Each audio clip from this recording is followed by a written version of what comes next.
DJ PK brought to you in part by Trajan Wealth. Call Trajan Wealth today, your local trusted financial fiduciary, 801-899-7600, or visit their website at TrajanWealth.com. DJ PK, we're joined now by Brian Geltzeiler, SiriusXM NBA radio host, NBA TV contributor, and longtime guest on our show. Brian, good morning. Happy Hello, 4th of July weekend. How we doing? Good. Happy 4th to you as well. There is we love stories, right? This is why we do what we do, and I find Ace Bailey to be a fascinating story on multiple levels. We've got, well, first off, the headline in Utah was, oh no, another guy who doesn't want to come to Utah, right? And that taps into old wounds and all that kind of stuff. But lost in that, which is fairly obvious to people who are following, is, well, he didn't want to work out in Philly. He didn't want to work in Charlotte. So Utah's on a list. And there was, they were trying to get him somewhere in the draft. It didn't work out. Now he's here. I actually think people should be, and I'm interested to see if you agree with this, actually people should be thankful for this if they think he's going to be good, because I don't think he would have dropped from 3rd to 5th without all of that going on. That was just part and parcel of what had to happen to get him here. So how high is his ceiling? What are the odds he pays off and gets somewhere near that ceiling? Do you worry the fact that he is a shot maker, which is useful when the shot clock is running out and something you really need on an NBA team, can also be a negative because it can turn guys into unrepentant gunners who are inefficient and puts a cap on them winning. So there's a ton of storylines with this guy. Jump in anywhere you want and tell us what you think, because he's the 5th pick, big investment, and people are really intrigued here. A couple layers here. So let's talk first about the draft layers, then we'll get into basketball fit stuff and what's going on with the Jazz to create a smooth runway for him, because I think it's very important. Number one, I think Philly and Charlotte both made very crucial mistakes for entirely different reasons. Philadelphia is, and they really kind of don't have a choice, but Philadelphia is deluding themselves into believing that they're still a title contender. And, listen, when hoping is a strategy and hoping Joel Embiid can stay on the floor enough to be a title contender is really the best strategy they have. So Philly, in that delusion, went and took a guy that in their estimation, and VJ Edgecombe, is more NBA ready right now than Ace Bailey. And that probably is true. And they liked Edgecombe's attitude a little bit better. Bailey did not want to be there. Bailey didn't want to be there because he's looking ahead to his second contract and wanted to go somewhere where he could have a high usage rate and post some good counting stats to be able to use that to leverage his way into a second contract. It's the type of thing where the Jonathan Kuminga thing here becomes a cautionary tale, right? A guy that ended up in a winning situation in Golden State on what was essentially a gap year and has struggled to connect with the coach, has struggled to fit in with the system, and now is going into a second contract world where there's, do you pay him on production or do you pay him on potential, right? That's so he's trying to find the right deal, not a lot of cap space out there, but that's the cautionary tale here in Bailey in terms of him not wanting to go somewhere where he felt as though there wasn't going to be the level of usage that he wanted. I thought Charlotte made a huge mistake, even bigger than Philly in that respect, because if I'm Charlotte, look at how Boston built championship team. It's Tatum and Brown, and they built around these two long wings. Well, they already have Brandon Miller in Charlotte. You could have paired Miller with Ace Bailey, and you decided not to. Why? Because Ace told you didn't want to be there? Because Ace didn't want to work out for you? Because Ace said they want to play with LaMelo Ball? All those things. You know what? You have to sometimes, trust the system and say, we're going to take this guy and we're going to do everything we can with the guy to make it work. And that entered Danny Ainge. And Ainge did exactly that. And listen, in the end, what's happening with Bailey is his agent, Omar Cooper, who, by the way, butchered his own son's situation by pushing him into the draft too soon, Sharif Cooper, a few years back, and is not an experienced agent, is not even an accredited agent, but for whatever reason, Bailey and his family trust him. And he kind of did a half measure here. If you don't want to go somewhere, be Eli Manning, be John Elway, state it, come out and say it. This passive aggressive, I'm just not going to work out for you, and maybe you'll get the message. Well, Danny Ainge doesn't receive messages like that. And you could have very well told Danny, we're not going to go, we don't want to go there, and we don't want to report. And Danny may have taken you anyway, because that's how Danny operates. But I think when you look at what Danny's trying to do to create the right atmosphere for Bailey, you just have to look into two moves that the Jazz made over the course of the last couple of days. Number one, the trading of Colin Sexton. And listen, Sexton I think, can help a winning team. I don't think he was bad for the Jazz, but at his core, he is a chucker. And you got to be, so is Ace Bailey. But if you want Bailey to develop, that ball's got to be in his hands a lot. The second move was the buyout of Jordan Clarkson. And make no mistake, the reason they couldn't find a market for Jordan Clarkson, that was, 14 mil, guys, which is not in this, in this financial climate in the NBA, is not really an objectionable number. No one would take him at that number. Why would no one take him at that number? Because he is a chucker that makes George Costanzo look shy. The guy never met a shot he didn't like, and I don't like that addition for the Knicks that they're making, because the Knicks have a ball movement problem and brought in a guy that loves to just shoot it every time he touches it. So, but what the Jazz did here is clear those two guys out to bring Bailey. And listen, Keontae George still has some of those tendencies too, but I think they believe he can grow out of them. And they brought in Walter Clayton Jr. to be, for lack of a better term, even though he's a young guy, the adult in the room, an experienced college player. And they cleared the decks for these younger players to be able to come in and play big roles early on. That makes it more attractive for Ace Bailey to be there. The Angels are going to do a really good job with this, and they just are. It was the right pick for the Jazz. I love it. I thought the Jazz were one of the big winners on draft night, getting Bailey and getting Walter Clayton Jr. I think you just kind of have to wait and see how all this plays out. Bailey is the thing about Bailey that I think is really important to understand, and why I think Omar Cooper screwed this up, and in some ways screwed him up a little bit, because all of a sudden Ace Bailey's got a reputation of being, for lack of a better term, a little bit of a prima donna, a little bit of a high-maintenance, entitled type of guy. You talk to anybody that spent time with Ace Bailey, he is not that kind of kid. He's a really, really good kid who wants to work hard, wants to get better, that believes in his own potential, and is very, very sure of himself. By the same token, a good person, a good teammate, and he's a good guy. And the thing is, he just hasn't the reputation now because of how clumsily this was handled. It's not a great reputation. But Danny Ainge got a really talented, and Austin Ainge, I got to credit both of them, got a really talented long wing that's going to fit really well in today's NBA, and may take a couple of years to marinate to get there. But he will get there. He's a young guy. In the end, I love the pick. That's, I guess, the best way I can break it down. So then you mentioned that the handlers sort of screwed it up. Do you have any concern that there'll be other things that become issues in the next couple of years or so from those people? No. And I don't have those concerns, because I think once that the Jazz have Ace in the facility, once they have him, kind of ingrained in the organization, there's not going to be a ton of dealing with this agent. It's going to be, Danny, Austin, Will Hardy, and the player.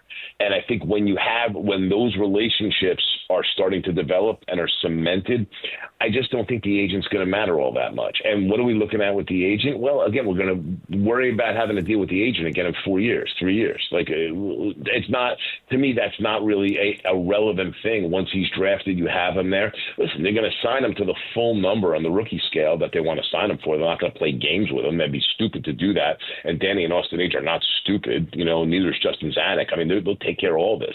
So I think I just think it's a really good thing across the board. And it's the type of thing when the Jazz talk about, and, your fans have a sensitivity to the fact that free agents don't necessarily run their hard time getting a star, all of those things. Bailey's the guy that this is going to be built around, not Larry Markin, and the timelines don't match up. And I still think that at some point, come trade deadline, after he's proved his worth a little bit this season again, because he did not have a good season last year and the contract's enormous, I think that he's going to be a candidate to be moved. I really do. So I think Bailey is going to be the centerpiece of all this. Walter Clayton's going to play a big role, and Danny's kind of gutted this thing out in the way that he did, and now the rebuild starts in earnest. This is getting pretty into the weeds, and I don't normally get there, but the Ace Bailey thing got pretty wild in the 48 hours right before and after the draft. And the guy I'm blanking on his name now, he runs the agency that was signed with, came out and explained basically Omar, the manager who's tight with the family and has known him forever, he's the one that created this scenario and was trying to get him to a certain club. And basically in this interview that he does, Omar's been pushed to the back bench, and the agent, Danny, is now running things and is going to do it much more traditionally. And watching the boss talk about Omar and Danny, I thought the boss realizes this is a PR mess. And I think the boss knows if this doesn't get straightened out, then other agents are going to come and try to pry the client away, saying you're not being represented well. You got everybody from Eddie Johnson on Phoenix Radio that PK heard to Derek Favors on Twitter blasting you. You're costing yourself money. Jump to our firm. So this agency, who hadn't been in charge, the manager had been, I think they've really taken charge of the reins. I think all that stuff is in the past. I think it's all being smoothed over. And as usual, it comes down to money. Follow the money, and that's why it's getting smoothed over. Well, they don't want to lose. They don't want to lose the client for a second contract. Exactly. The second contract's where the big money comes in. Yep. So they don't. But listen, it's in relating to Eddie Johnson, who you guys know is my colleague at NBA Radio, and is also a very good friend. And Eddie and I have had this conversation both on and off air. Listen, Omar Cooper, our channel, NBA Radio. Okay, and one of our executive producers who produces NBA Today with Justin Terman, Eddie Johnson host, reached out to Omar Cooper asking him if he wanted to come onto their show and tell his side of this. Mm-hmm. He asked for money.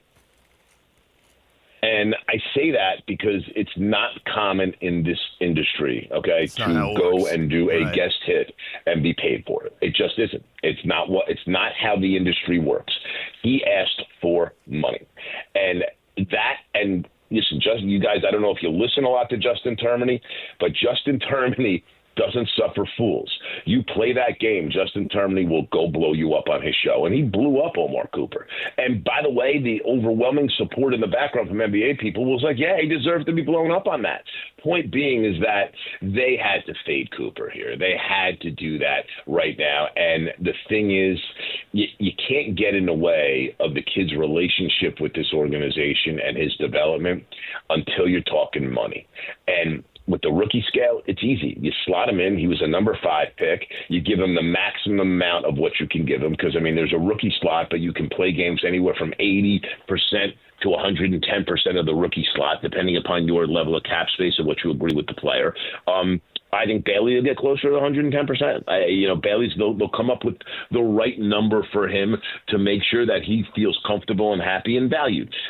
It's at this stage, what Omar Cooper can do, what the agency even can do, is relatively limited. Ace Bailey's a member of the Utah Jazz. He's going to sign his contract. They're going to offer him the right kind of contract in the rookie scale with whatever little bit of wiggle room they have. And Ace Bailey's going to be on the Jazz.